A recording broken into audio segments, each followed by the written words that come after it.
Welcome to Deep Rock Galactic Road Core. Currently sitting in the top 50 most wishlisted games on Steam, and myself having played the closed alpha for nearly a year at this point, I figured with it coming out soon, I'd make a beginner's guide to help the massive influx of players when it comes out to early access on May 20th. For those who don't know, Road Core is a 4-player co-op roguelike with heavy emphasis on the co-op part. You really do need to work with your teammates to succeed, unlike others where you can just hoard all the items for yourself. You play as a team. And I should mention that this video is based on my experience with the closed alpha build of the game, so things I say and show in this video are highly subject to change. I'll notate anything major in the pinned comment. First off, this game is hard. If you've played DRG, you're in for a much harder game than you're used to, especially if you aren't used to the differences in the game's pace. You can't just take your time and clear everything out of a cave like you could in DRG, since there is a very scary timer ticking down, and sometimes you just have to cut your losses and get out before the nightmare tentacles show up. But more on that later. Now we have the currently 5 classes. Which one should you play? Literally, whatever you feel like. Seriously, since you can't stack classes, there is no wrong choice here. If you really badly want to play a particular class, either host the game yourself or join a lobby without that class present. But as it stands, all of them are strong in their own way. I'll talk more about them later, but next, let's talk about the negotiation system. Negotiations are this screen here, where all players pick from a shared pool of goodies and have to figure out who gets what. Getting good at this screen is essential to winning runs. Look for things that might be good on your build, but also consider if other players may benefit from certain upgrades more. For example, the Vampire upgrade, which gives 7 health upon melee kill of a medium or larger enemy, is okay on most classes, but on Slicer, a class whose main ability is a really strong melee attack that can easily kill multiple enemies at once, it becomes an S tier upgrade. Most classes with Vampire get that 7 health whenever they kill an enemy with a power attack or something, but in the somewhat common event that the Slicer with Vampire kills 5 enemies at once with his attack, that's an instant 35 health, and with a second stack of that upgrade, it's 70 health. This is an example of the types of things to look out for when deciding upgrades. If you see an upgrade that synergizes especially well with another player, leave it for them. When you see an upgrade that is strong in general, think about who specifically would benefit the most from it. And if you're new and just aren't familiar with all the upgrades yet, the best thing to note is if someone hearts an upgrade, 99% of the time you should not take it. It's not only rude, but often screws over whatever build they were going for, which would have helped you win. When you get the first turn in a negotiation, it's often smart to wait a brief moment to see what others decide they may want, so you can decide around it. If someone moves their mouse off screen, it's usually an indicator that they want to give other players priority. If they start circling an upgrade, it's an indicator that they want someone else to take it. Don't mistake this as them wanting the upgrade themselves, as they would have hearted it if they did. Also, any number of players can take the health reward upgrade. The game doesn't make this very clear, but yeah, this one isn't shared. You need to get good at this system to do well, and the better the players in your lobby are, the less of a problem this becomes, as everyone is better at optimizing each other's builds. There's also a matter of when to upgrade. Most negotiations happen when enough Exponite is deposited into Alice and you all stand in the bubble for a few seconds, but a key thing to note is that you do not need to gather everyone for an upgrade as soon as an upgrade is available. Not everyone will be nearby, and trying to gather everyone up when it's inconvenient just wastes time, which is particularly important in this game. This flowchart made by Radial is a good idea of the mindset you should have with this. Upgrades never expire, and you can have multiple queued up at once.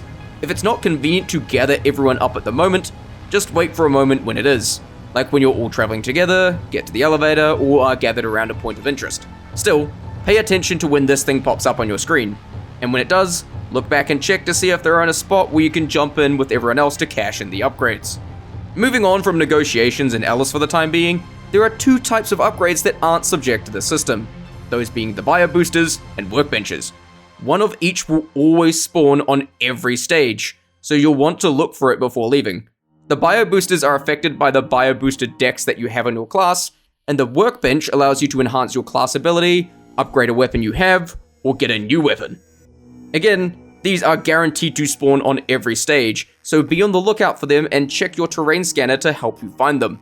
If someone is hacking a bio booster, guard them. And when trying to carry the toolbox to the workbench, you can transport it faster by throwing it to other players. Doing things efficiently, of course, is good because of the scary timer. This frequently catches new players off guard, but I cannot emphasize enough how important it is to keep track of that timer.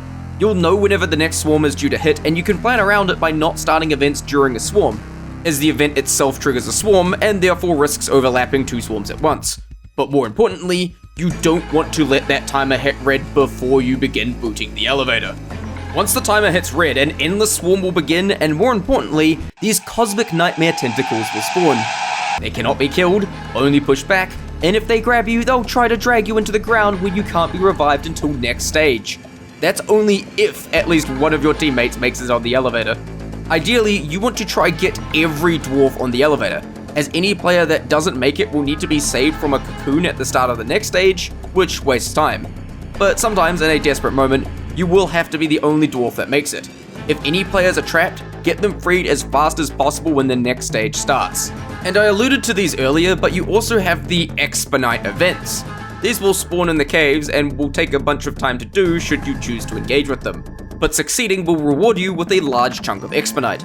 Most of these do cause swarms, so you will need to be careful of that overlapping swarm thing I mentioned earlier. But especially on higher difficulties, don't get too greedy if you don't have the time to do an event. If it's about to go red and you know it can't be completed quickly, cut your losses and just go for the elevator. If an event triggers a swarm, that swarm will only end once the event is completed, which means you have an extra swarm to deal with if you leave it midway, risking having a triple swarm during the elevator sequence. Before starting an event, make sure your squad is near enough to assist you, or at least give them a heads up. Sometimes, if mid-event you notice the timer catching up, you can send one person to begin the elevator sequence, while the rest finish the event and catch up later.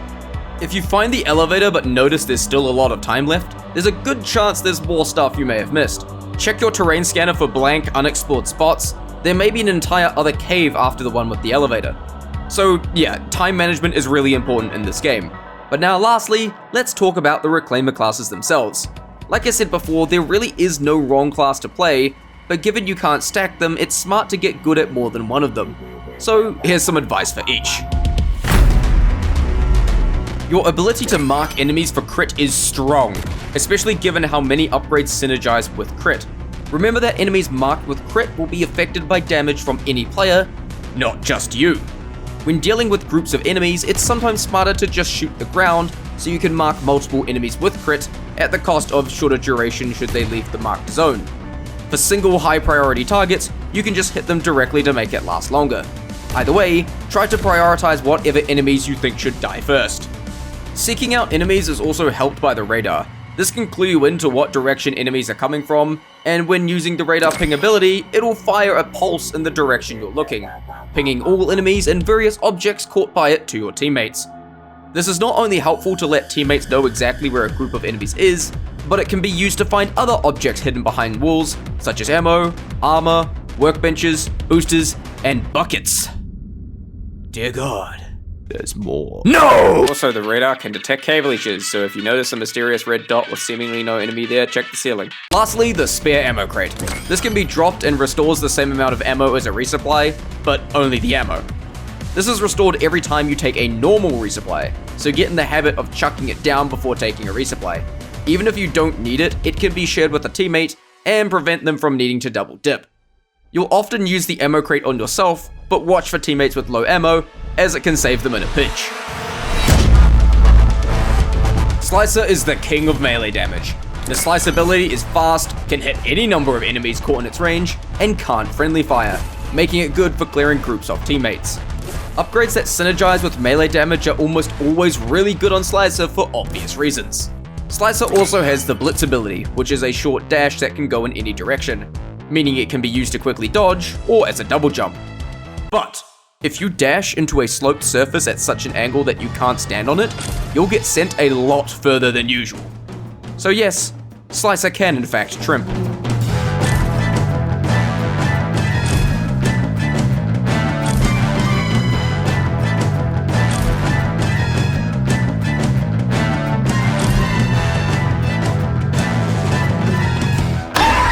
Much like TF2 trimping, it's hard to explain the exact technique to it other than just trying it out and getting a natural feel for it. Once you start getting practice in, it'll feel very natural. You'll learn to spot trimpable pieces of terrain to get you around. Lastly, the projectile shield. This thing is a long cooldown but can save both you and your teammates when used right. Note that it only stops projectiles, so melee enemies will walk right through it, but it can protect you while fighting them as a bunch of scorchers try to spam you with fireballs. You can also just activate it near teammates and face towards the largest group of ranged enemies to give your squad some cover. Retcon is the newest class, with her main ability being able to set a state in time, and then when the ability expires or is deactivated manually, get pulled back to the original point, restoring all health, armor, and ammo back to the point it was, essentially being able to control Z spent resources. This means for a short time you can play incredibly recklessly, taking lots of damage, spending all your ammo, then walk back to have it all refunded. Just watch out, as losing all of your health and going down will cancel the ability entirely, so you can't be too reckless. Taking damage also builds your rage meter, which when full can be activated to deal double damage for 20 seconds. Lastly, when all players go down and the mission would fail, Retcon will automatically self-revive at full health and armor, though this can only happen once per mission. Retcon is about playing extremely aggressively in bursts. Weapons that can dump ammo really quickly work well on Retcon. Lead bursters and cluster grenades are very good on Retcon due to their high damage and how you can easily throw them all at once during time travel and get them refunded. As Retcon, keep in mind that any ammo you spend outside of time travel is ammo you won't be able to refund during time travel. So if your ammo is low, wait until you can use your ability to start using it, since you'll get more value out of it. You almost never throw grenades outside of time travel, as it stops you from being able to throw them all at once during time travel. When entering a new cave, it can be smart to activate, then run in guns blazing to kill any enemies like vomiters, boom ticks, and leeches in that area, then get teleported back and start exploring the room proper. Carried heavy objects, carried expedite, and what upgrades you have will get pulled back with you at the end of time travel. This can be useful to teleport a toolbox or a workbench, or if a bio booster is unlocked but in a pit, time travel, grab the booster, then walk back up. Upgrades that revolve around taking damage are especially good on Retcon due to her tendency to take lots of damage during time travel, only to undo the consequences. Ticking bomb is a good example, and stacking this a lot results in what my friends have called the cactus build. Guardian, true to his name, is the best protector in the squad. His concussive blast and repulsion field share a cooldown, and he also has an armor beacon that restores up to 50% of max armor to anyone inside the radius. Concussive blast is like a shotgun you fire from your hand, each projectile dealing damage and stun. This can be okay as a weapon, but works best to stop enemies in their tracks, and interrupt attacks. But the bread and butter of Guardian is his repulsion field. This creates a radius around Guardian that enemies will refuse to enter, making him and anyone in this radius immune to melee attacks. This does not stop ranged attacks, however, so those need to be looked out for. Obviously, this ability is great for holding your ground. It can take stress off yourself or teammates, help you go for safer revives, stop enemies trying to attack an objective by just standing on it and saying, "No, you do not go here." But it may be wise to prioritize ranged enemies, or having teammates do it. If you happen to find the Cadener field projector, its ability to block projectiles can cover that weakness should you know where they're coming from, in exchange for less damage. Upgrades that proc on stun are good on Guardian due to his innate ability to stun with concussive blast, and upgrades that revolve around standing still are stronger on Guardian due to repulsion field. Remember that while repulsion field will force enemies to back off and not melee you, they'll still be aggro to you, someone they can't attack, taking aggro off your teammates. Falconer has Jared the Bird. Once you fire out the bird, point it in the general area, and if it finds an enemy, it'll attack them. Each attack consumes a charge, and when either all charges are consumed, it fails to find any targets for a while, or you recall it manually, it'll come back to you and begin to recharge once back on your arm. The bird can be sent to revive a player, with this ability having a separate cooldown, and the Falconer herself can throw down an electric bubble that makes all players inside deal bonus electric damage. So the bird is good for providing extra cover fire and scouting out an area. It's especially good against threats like cave leeches, and it also deals shock damage, slowing enemies down and having synergies with other effects and upgrades. The bird has a tendency to see enemies that you didn't, so in a dark area, or with the invisible creeper's risk vector, it can be good at finding those enemies. Its ability to act independently from you allows you to send it in a direction as you focus on a different angle or something else entirely. It also effectively extends your reach, allowing you to easily save teammates from a leech across a room, or kill a boomtick spawner the second you have line of sight. Remote revive is also extremely strong in co-op. You just have to have line of sight to a down player to activate the ability. Its cooldown is short enough that you should use this frequently. The cooldown will only really be an issue when multiple teammates are down, or the same person goes down again shortly after. Even if the down player is near you, simply getting the bird to do it saves you from being stuck in the revive animation, allowing you to fully defend yourself while getting a teammate back up. It turns risky revives into incredibly safe ones. Finally, the electric dome is good for defensive holds with your team. Not much else to say here. Upgrades that synergize with electricity are great on Falconer due to having 2 innate methods of dealing shock damage. Jared the bird is your extra buddy, and you can also pet the bird. This is very important. Miscellaneous tips. The main suit ability is on Q, but the other 2 abilities each class comes with can also be bound to their own button. Look for these key bindings in the options to customize it.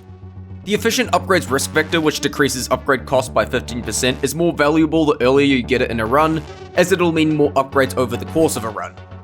Yes, Falconer and Retcon are female dwarves, and yes, you can still put beards on them.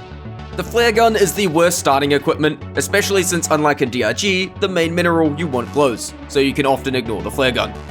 Unlike in DRG, cave leeches have a drool effect, making them easier to spot once you notice this. Use the terrain scanner to look inside structures before entering, as it may save you from even needing to fully explore it.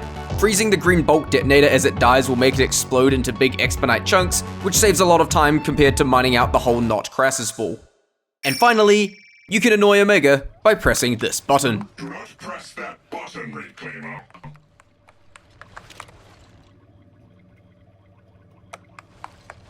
Do you remember a few seconds ago when I said to stop pressing that?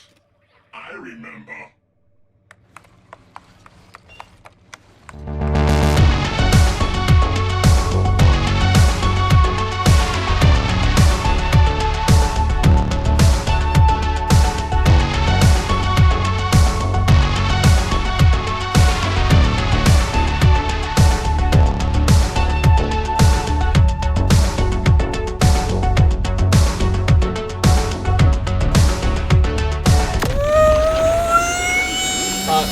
It got